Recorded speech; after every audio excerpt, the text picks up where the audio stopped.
Kurang 25 lagi deh, 24. Mau dimulai atau ditunggu? Tapi dok, mungkin bisa dimulai dok, karena uh, materi juga di-record dok, tapi dok. Oh ya, oke. Bismillahirrahmanirrahim. Perkenalkan, saya Astrina Nur Bahrun, spesialis kedokteran fisik dan rehabilitasi atau biasa dikenal dengan rehab medik.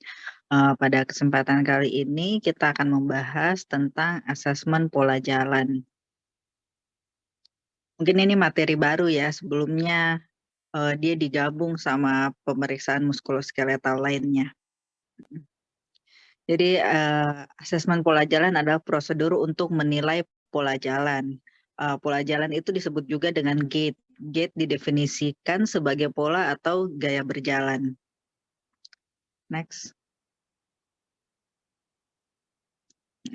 Biasanya pasien datang keluhannya gangguan berjalan, atau dia bisa bilang saya tidak bisa berjalan dok, atau kalau jalan nyeri dok, jalan jauh saya nyeri, setiap melangkah saya nyeri dok, kalau habis jalan saya capek dok.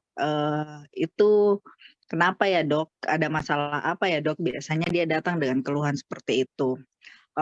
Terus kita lihat juga dia itu menggunakan alat bantu atau tidak waktu datang. Apakah dia menggunakan kursi roda? Kalau kursi roda kan berarti memang tidak bisa berjalan sama sekali. Tapi ada juga yang dia datang sebenarnya dia bisa jalan, tapi dia datang dengan menggunakan kursi roda karena takut jatuh, karena misalnya di rumah sakit itu ramai, dia takut tersenggol dan jatuh. Itu juga harus kita nilai. Jadi jangan semua yang datang dengan kursi roda kita anggap tidak bisa berjalan. Biasanya dia ada faktor-faktor yang lain. Ya, jadi tetap ditanyakan kalau di rumah ini pasiennya jalan atau tidak. Kalau di rumah misalnya bisa saja dia datang dengan kursi roda, tapi kalau di rumah dia cuma pakai tongkat. Seperti itu. Kalau misalnya dia cuma pakai kursi rodanya jarak jauh, berarti kan sebenarnya dia masih bisa jalan, masih bisa kita asesmen pola jalannya. Ada juga yang datang dengan misalnya alat bantunya cane atau tongkat satu. Itu juga kita nilai, masih bisa kita nilai pola jalannya. Ada juga yang dia jalan dengan menggunakan akses titik yang kita lihat itu yang sampai kayak itu, atau juga menggunakan walker itu yang kalau kita lihat seperti jemuran gitu. Walker ini macam-macam jenisnya, ada yang pakai roda, ada yang pakai roda. Nah, kalau kayak seperti itu kan semuanya masih bisa jalan. Nah, kadang-kadang kita tanya juga kalau alat ini masih bisa jalan atau enggak. Terus ditanyakan juga apakah ada kekakuan sendinya, apakah ada gangguan keseimbangan, apakah ada riwayat jatuh sebelumnya.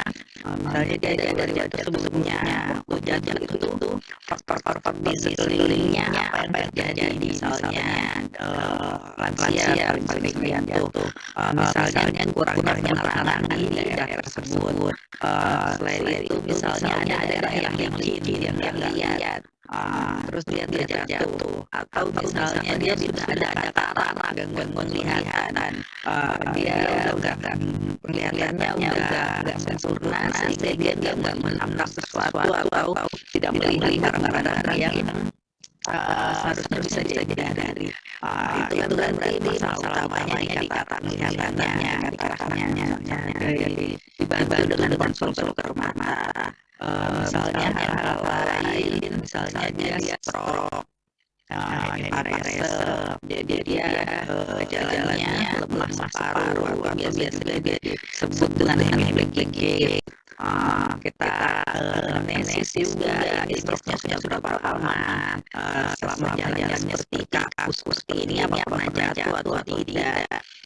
Kita lihat juga luas sendinya. Terus lanjut yang pemeriksaan fisik. Pemeriksaan fisik ini yaitu pertama kita lihat luas sendinya apakah cukup untuk berjalan. Sebenarnya nggak harus sampai semua gerak-geriknya normal seperti orang normal lainnya. Yang penting itu cukup untuk berjalan. Misalnya dia fleksi, panggungnya itu harusnya bisa ditekuk sekitar 30 sampai 60 derajat lah kira-kira. Kalau di fleksi harusnya minimal syaratnya berapa? Sama yang tadi saya bilang gangguan keseimbangan. Gangguan keseimbangan ini banyak faktornya. Bisa faktor dia sendiri takut, atau dia mengalami kelemahan otot, atau cedera saraf sehingga dia juga tidak bisa mengkoordinasikan otot-ototnya saat berjalan. Lalu MMT itu kekuatan ototnya tadi itu misalnya dia ada fraktur sehingga kekuatan ototnya biasanya akan berkurang karena lama tidak digerakkan. Misalnya dia ada cedera lutut, akhirnya otot pahanya atau kuat bisepsnya itu juga ikutan lemah dan atrofi sehingga waktu jalan dia mengalami capek. Terus kita cek semua kekuatan ototnya. Lalu next. Selanjutnya asesmen pola jalan ini seperti saya katakan tadi untuk menilai pola jalan. Dalam berjalan itu ada dikenal bukan 3 fase tapi 2 fase. Fase menapa sama fase mengayun, stand dan swing pace. Jadi kan ada saat-saat ketika kita itu menapa di lantai itu namanya stand pace, tapi ketika kita nggak menyentuh lantai itu namanya swing pace atau fase mengayun. Nah, yang 3 fase itu yang ada referensi lain yang dia menggunakan 3 fase, yaitu fase double squat atau saat dua kaki menapa. Jadi kaki kanan sama kaki kirinya sama-sama menyentuh lantai. Ini biasanya saya berlangsung singkat. Jadi misalnya dari 100% pola jalan itu sekitar 60% dari stand pace, 40% dari swing pace, dan sekitar 20% ada juga yang mengatakan 25% itu double squat. Kalau jalan seseorang itu semakin cepat, maka double squat waktu double squatnya itu akan semakin berkurang atau semakin singkat. Tapi kalau jalan semakin lambat, maka fase double squat ini akan semakin cepat. Tapi kalau normalnya dia biasa sekitar 20 sampai 25% dari siklus jalan. Bedanya orang jalan sama lari, kalau lari itu tidak ada fase double squat, jadi dia menapas antara kaki kanan kiri tidak pernah dua-duanya menapak di lantai. Oke, next. Gangguan pola jalan merupakan gangguan yang kompleks dengan penyebab atau fisiologi dan taraf yang berbeda-beda. Jenis-jenis gangguan ini diantaranya sebenarnya sangat banyak, tapi ini yang umum adalah gigit, misalnya pasien yang nyeri lutut atau dia sudah operasi pada panggul atau operasi habis fraktur, itu juga biasanya kita lihat jalannya tanggal gigit itu ada yang nyeri. Jadi pola jalannya nyeri, hemiplegic gait biasanya ini terjadi pada pasien stroke di mana terjadi kelemahan dan kekakuan paruh badan, sehingga pola jalannya asimetris. Jadi yang sisi sebelah yang mengalami hemiparese itu akan tertinggal sehingga akan berusaha untuk badan dan tubuh dari pasien dari atas sampai bawah itu mengadaptasikan sehingga dia bisa berjalan dengan normal. Predadal gait, jadi ini adalah kelemahan dari gluteus medius muscle, jadi dia jalannya miring-miring ke salah satu sisi, baik bisa ke gantung gluteus medius mana yang memang sorry, jadi kalau kita lihat kayak gunting, jadi dia nanti jalannya seperti gunting itu dalam bentuk X itu. Jadi dia berjalan seperti itu juga terakhir ada di videonya supaya kita bisa lebih paham pola jalannya seperti apa. Karena kan ini nanti CSL-nya ada inspeksi sedikit. Jadi yang kita amati adalah pola jalan. Jadi dilihat pola jalannya pasien. Kita belajar dari video. Indikasi untuk melakukan pola jalan ini adalah kondisi dengan potensi ada gangguan pola jalan, misalnya kelainan atau penyakit cedera muskuloskeletal dan kelainan penyakit neuromuskular. Next. Kontraindikasinya biasanya kalau ada gangguan keseimbangan awal-awal dia jalan pakai tongkat kadang kita tetap bisa evaluasi, kita lihat apakah sekalian kita evaluasi apakah dia sudah menggunakan tongkat itu dengan benar atau tidak, posisi tongkatnya sudah benar atau tidak, gangguan kardiovaskular berat sehingga dia berdiri saja membutuhkan energi dan kemampuan yang tidak kooperatif bisa apa saja, misalnya pasiennya memang menolak, pasiennya ternyata ada gangguan jiwa, gangguan mental lainnya, dan juga pasien demensia atau adanya gangguan kognitif. Biasanya itu kita pending untuk kita lakukan dulu asesmen pola jalan ini. Tapi kalau keadaannya sudah membaik, baru kita evaluasi lagi. Jadi pasien yang misalnya hari ini mengalami kontraindikasi untuk di assessment bisa jadi ada tahapan berikutnya sudah bisa kita assessment, misalnya pasien stroke awal-awal dia datang ke wheelchair, lama-lama terjadi neuroplastisitas di otaknya sehingga dia dengan terapi dan kombinasi terapi yang dia dapatkan sudah baik ke fungsi kekuatan ototnya, jadi waktu berjalannya dia sudah bisa.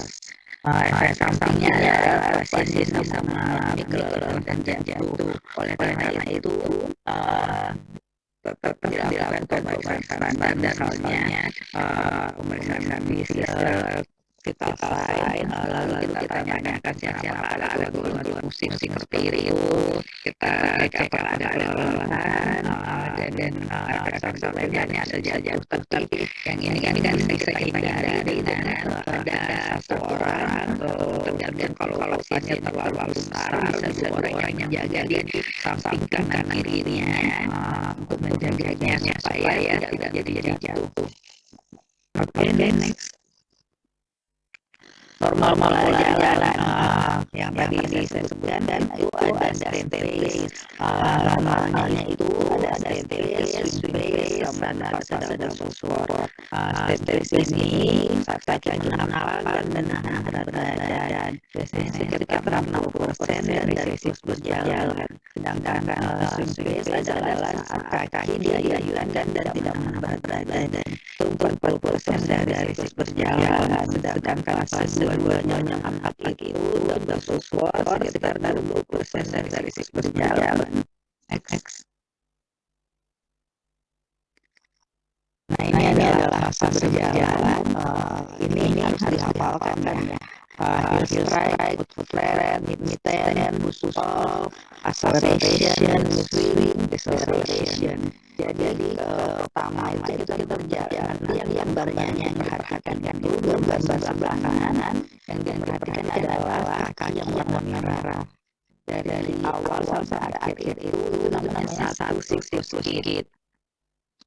Jadi yang namanya itu heel strike itu tubuhnya menyentuh lantai, tapi jari-jari ada kakinya atau tutupnya tidak menyentuh lantai. Foot flat itu telapak kakinya menyentuh lantai. Gambar yang kedua itu flat, dia menyentuh telapak kakinya menyentuh lantai.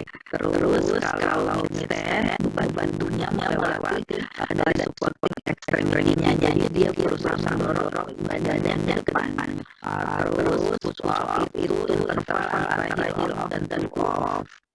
Terus yang selanjutnya itu swing phase itu terbagi menjadi tiga, acceleration, mid swing, dan deceleration. Acceleration itu dimulai dari kaki meninggalkan lantai, kaki harus acceleration untuk mengimbangi tubuh ke depan. Karena kalau tidak ya tidak terjadi langkahnya itu. Mid swing, extremity shorten, ini maksudnya dia menepuk posisi dulu kakinya, bisa lihat gambar berdua dari yang paling ujung kanan, itu mid swing. Lalu deceleration itu langkah ke depan sebelum jadinya heel strike berikutnya. Kalau terjadi heel strike berikutnya itu berarti siklus game yang kedua. Jadi stand pace dari heel strike sampai swing pace yang deceleration itu disebut siklus game. Jadi itu dilihat 60% stand pace, 40% space, dan ada 20% cadangan sport. Ini gambarnya yang bisa lihat. Ya ini adalah contoh gambarnya untuk triangle bergege. Jadi yang miring ke arah pada sisi di bawah berada dan dibatalkan oleh kelemahan gluteus medius. Gluteus medius itu letaknya di paha bagian samping atau lantai. Jadi dia berjalan nanti ada triangle sign. Jadi dia miring ke salah satu sisi. Selanjutnya ini adalah gigit biasanya terjadi pada kasus stroke, misalnya dari bahunya itu kita lihat dulu kalau kita istri itu bahunya dia akan dari rotasi, elbow fleksi, wrist fleksi, finger fleksi, lalu kakinya internal rotasi, ekstensi, ankle lumbar fleksi. Jadi bentuk kakinya seperti itu. Terus ini yang akan tergigit biasanya dia nyerinya saat fase pace, fase dia menampak. Misalnya dia ada LBP, kalau dia menampak itu LBP-nya semakin nyeri. Terus misalnya kasus lain tergigit pada pasien osteoartritis dinu. Jadi misalnya dia lagi dextra, jadi waktu fase kaki yang kanan ekstremitas dextra dia akan mengalami nyeri sehingga dia akan berpendek fase pace. Jadi kalau antar gigit itu biasanya fase pace-nya berkurang sehingga dia akan swing-nya akan lebih panjang, jadi dia memperketat pace-nya. Karena kalau dia pace dia akan merasakan diri sehingga mekanisme adaptasi dari tubuhnya yaitu mengurangi ininya dengan mengurangi pace-nya. Next. Skizoid. Pergerakan ini disebabkan karena spastisitas pada dua ekstremitas bawah. Biasa didapatkan pada pasien cerebral palsy dan penyakit medula spinalis. Jadi kalau spastisitasnya ini kan pada kasus cerebral palsy tidak selamanya terjadi pada kedua ekstremitas. Bisa saja dia ada yang separuh saja. Kalau dia pada kedua ekstremitas biasanya pola jalannya akan bentuk skizoid gait. Jadi seperti gunting. Jadi jalannya kita lihat video itu jadi hipnya lebih rapat, terus kneenya bertemu saat jalan, ankle-nya menjauh dari sisi kanan dan ke kiri kanan. Next. Terus nanti ada video, ada yang mau mungkin.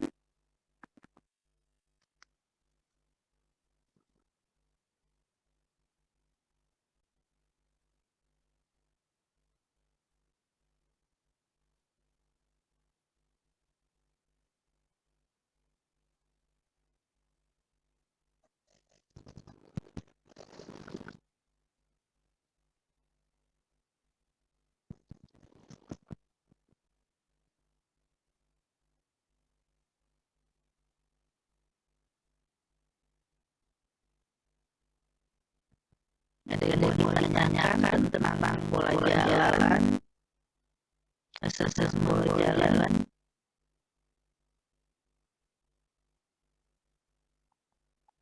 Tapi mungkin tidak ada. Oh iya. Gitu langsung ke videonya aja ya. Yang kerap video yang pertama tadi. Tapi dok,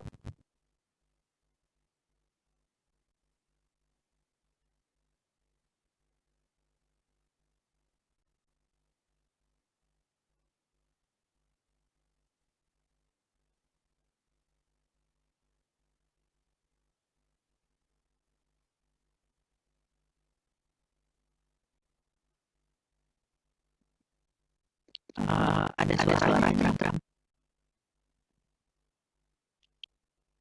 tapi dok saya cuma sering menggunakan laptop.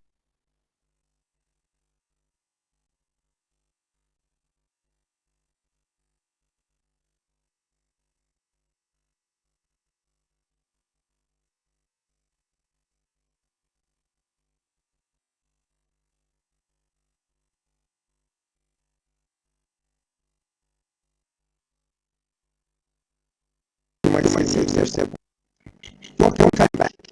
Today we'll talk about common engagement amount of my senior steps in exams and real life. Parkinson's disease is common and described by immunodeficiency. It presents as shuffling gait with difficulty to turn around. Some might call it magnetic gait, because you feel very tough. And Parkinson's disease are common while walking.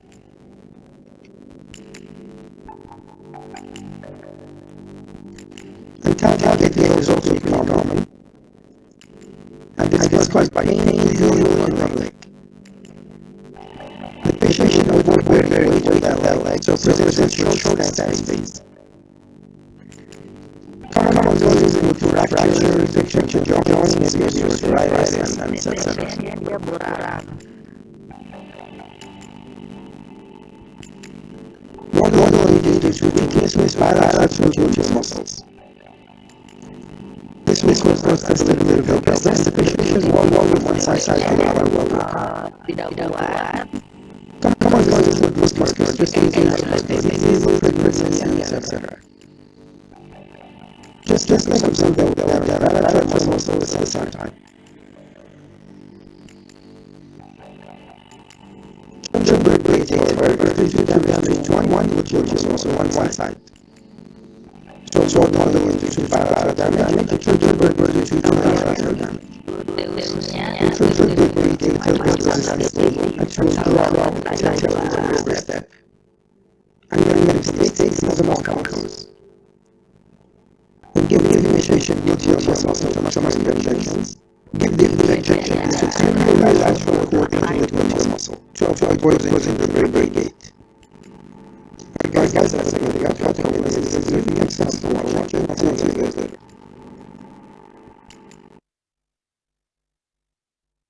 Dari video pertama ini ada yang kurang jelas atau mau ditanyakan.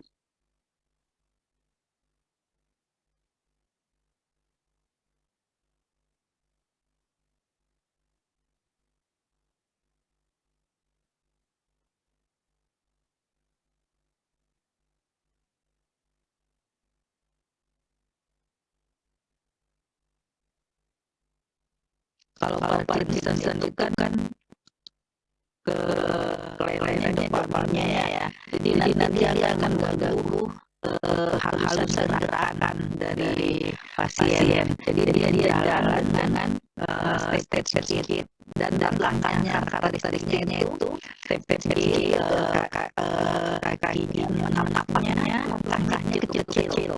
Terus hamstringnya atau kayak kita jalan itu kan tangan kita ada lengan kita yang ayun. Kalau pada pasien Parkinson itu hamstringnya berkurang atau decrease.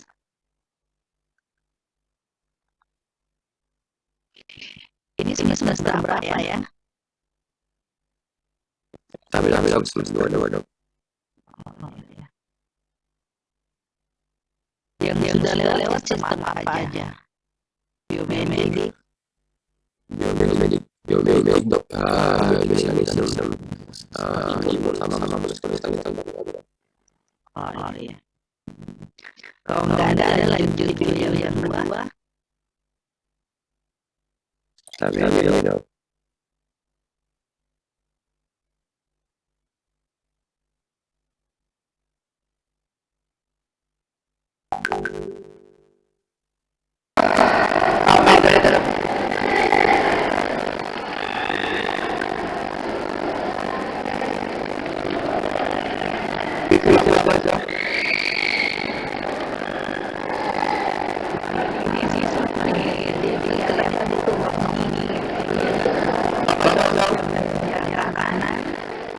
Sama tujuan giginya, ankle-nya menjauhi. Jadi kalau kita evaluasi anak itu biasanya kita pengambilan videonya memang agak susah. Kalau bisa lengkapkan itu jangan sampai goyang satu sisi aja. Dan kan kalau anak kadang dia jalan ke kanan ke kiri ke salah, sehingga kadang kita pengamannya agak sulit. Makanya harus kayak anak itu harus pintar di bawah saja. Jadi kalau ambilan video pada anak untuk proses mulai jalannya, kita harus pintar juga ngambil posisi. Jadi sebaiknya kita itu mengambil video yang tadi kan sudah profesional ya. Jadi dia sudah ngambil dari atas kepala sampai telapak kaki, head to. Jadi sebaiknya itu campur semuanya kalau kita mengambil video. Jadi kalau ada yang contoh video barusan itu sedikit. Jadi saya pada anak cerebral palsy. Jadi itu terjadi spasialitas pada anggota gerawan. Jadi pola spastisnya itu biasanya kinerjanya adductor, otot abduksi. Abduksi artinya mendekati tubuh. Itu mengalami spasialitas sehingga pahanya akan melekat seperti melekat di pola spastisnya. Selanjutnya ada yang menanyakan yang video kedua.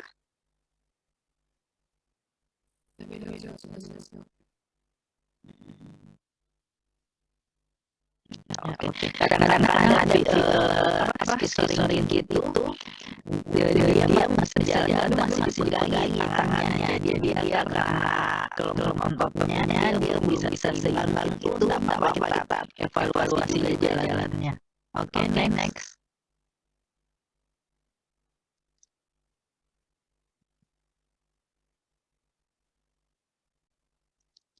The gait that I'm going to demonstrate right now is a Hippocratic gait. This is gait if we were to demonstrate it, need to be able to show the extension of the leg and rotation. So the leg is too long, we get circumflexion with the right side. But very importantly as well is that the extremity is very much involved. So there's adduction of the shoulder, flexion of the elbow, pronation of the wrist, the thumb under, and cortical fist. So this is the position of the Hippocratic gait. With the other side being normal, having normal associated movements.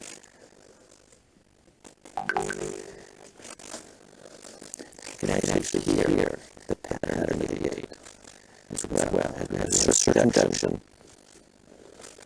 for the Hippocratic side. Again, watching upper extremity postured and the cortical posture, lower extremity is actually circumducted and moving around. Ya. Kalau ini jalannya adalah gigit. Jadi yang seperti tadi saya bilang tadi shoulder intrapalasi, adduksi, fleksi, pronation dari elbow, fleksi, finger fleksi. Jadi posisinya seperti itu untuk anggota gerawan. Itulah pola adaptasi dari orang dengan stroke hemiparesis. Terus dalam kakinya seperti itu, dia jalannya dengan circumduction, dia memutar keluar. Jadi kenapa Allah menciptakan seperti itu? Kakinya juga ada tujuannya, supaya kakinya itu tidak menabrak lantai. Kalau dia jalan lurus ke depan itu, dia nanti akan menabrak telapak kakinya itu tersandung gitu di lantai. Jadi dia pola adaptasinya dengan gerakan melingkar seperti itu supaya menghindari tersandung di lantai. Terus hal lain yang kita harus pertimbangkan untuk asesmen psikologi itu sebenarnya bukan cuma ini kan kita lihat ya dari samping jalannya, ada juga yang dari depan sama belakang. Jadi ketika kita mengasesmen pola jalan itu, selain kita asesmen dari arah depan, kita juga lihat dari belakang. Biasanya kayak dalam side itu biasanya lebih jelas kalau lihat dari belakang. Buat gigit itu juga lebih jelas kalau lihat dari belakang.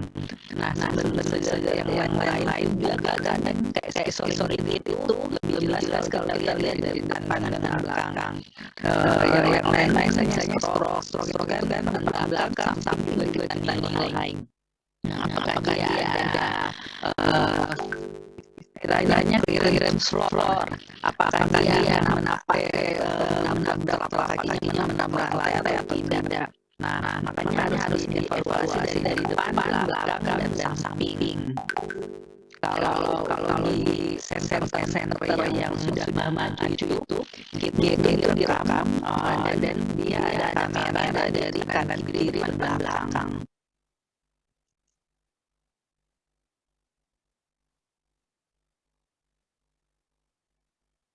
Dan yang ditanyakan kan secara paling sering kita lihat kasus ini dari kejauhan kalau dia jalan seperti ini biasanya kita sudah bilang oh ya pastinya dengan stroke.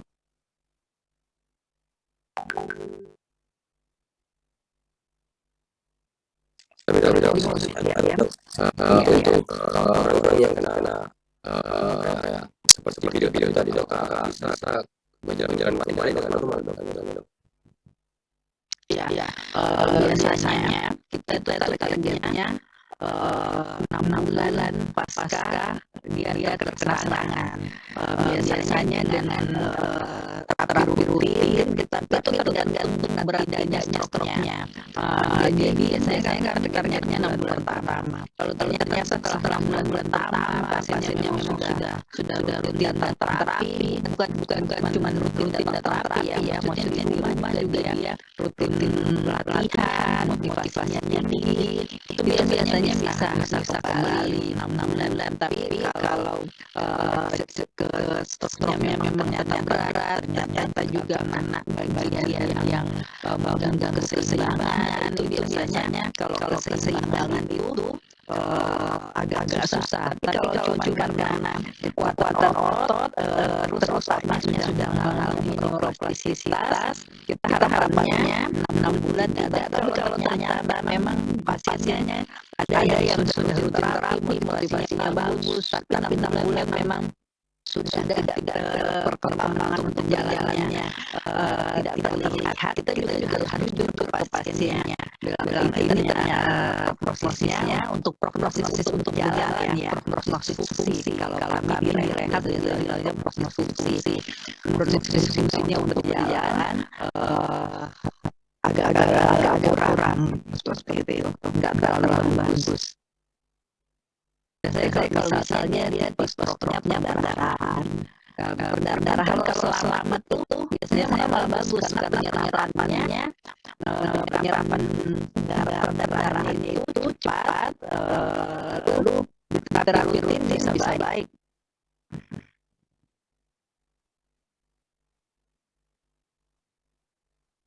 Jadi kalau ada pasien apalagi kalau keluarganya ya kena seperti ini, jangan bilang tinggal di rumah 3 bulan, padahal itu golden period kita untuk melatih regenerasi dari otaknya itu kan otak mengalami cedera ini mau itu berupa sumbatan atau perdarahan, makanya golden period itu 6 bulan pertama. Jangan sudah bertahun-tahun baru tidak jalan ngomong baru mau dibawa, jadi gitu juga. Mau bilang apa itu kepanjang kalau sudah tinggal lama di rumah sudah kontraktor.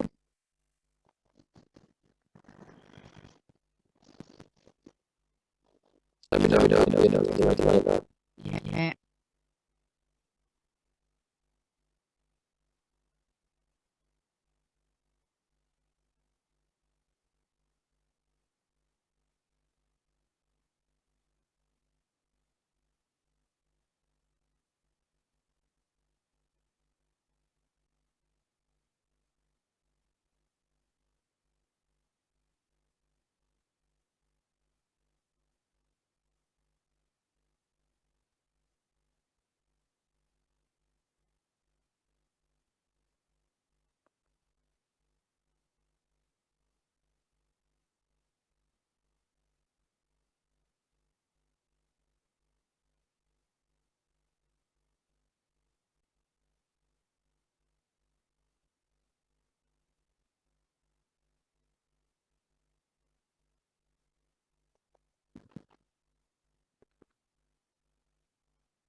Tapi dok, bisa bertanya dok, Ya.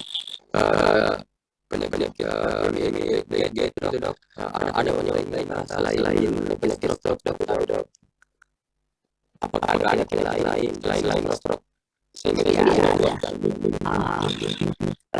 misalnya traumatic brain injury, TBI atau cedera kepala, itu kan juga menyebabkan kerusakan di otak. Nah itu juga biasanya akan berakibat seperti ini.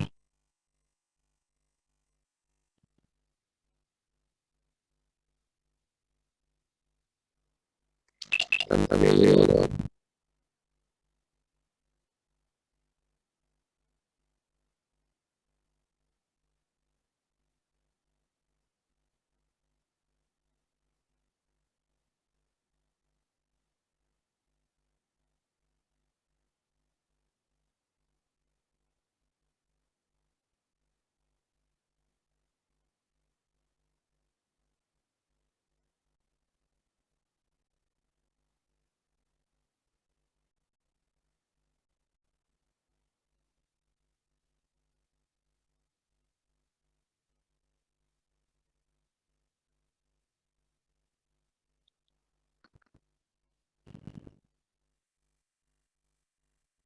Terus kalau misalnya langkahnya seberapa jauh, biasanya kita mau assessment.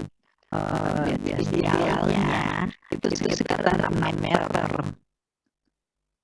tempat assessmentnya yang dia logo untuk berjalan di situ. Panjangnya sekitar 6 meter idealnya ya.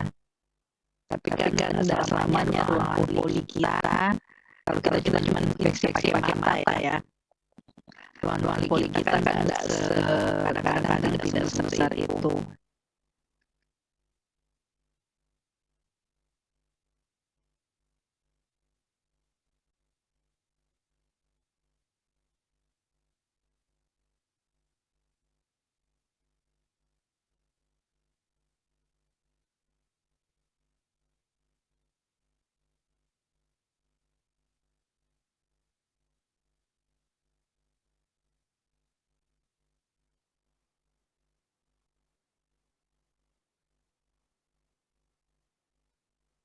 Kalau yang lebih expert lagi biasanya kita udah pasien amputasi. Itu kan kita berikan kaki palsu. Habis itu ternyata jalannya belum normal. dia masih beradaptasi. Itu juga kita analisa dan biasanya kita suruh berjalan bolak-balik, suruh naik tangga. Kira-kira yang kurang pas untuk pasien ini sepatu kaki palsunya ini apanya, apakah ada yang menjal atau ada yang menekan di bagian lutut atau misalnya di pahanya atau apa, itu kita assessment juga, tapi bukan levelnya dokter umum.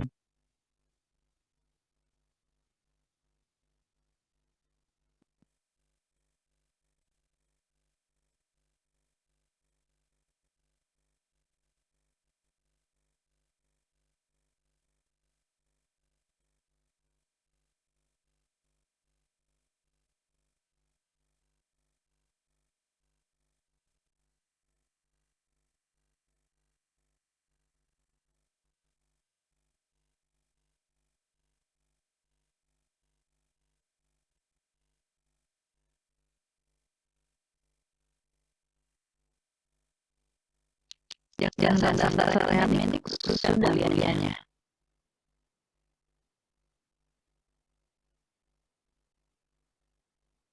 Tapi iya dok. Yang dasar rehab medik sudah liannya. Tapi sudah dok. Yang dokter hari-hari itu ya. Tapi iya dok, tadi pagi waktu akan tapi. Oh tadi pagi. Oke. Kalau sudah tidak ada, di mana Pak Ketua? Tapi dok, kalau sudah ada kita minta mungkin sudah bisa dok. Oh iya. Itu tuh ini silakan Pak Ketua. Terima kasih ya semoga sukses sekolahnya, lulus yang beragama, beretika, ya. Amin. Ketua silakan ditutup. Tapi dok, terima kasih atas waktu dan dengan arahannya. Mungkin saja yang bisa dibawakan untuk ini yang mau dibawakan. Bila bisa dilihat pasti daerah. Assalamualaikum warahmatullahi wabarakatuh. Baik.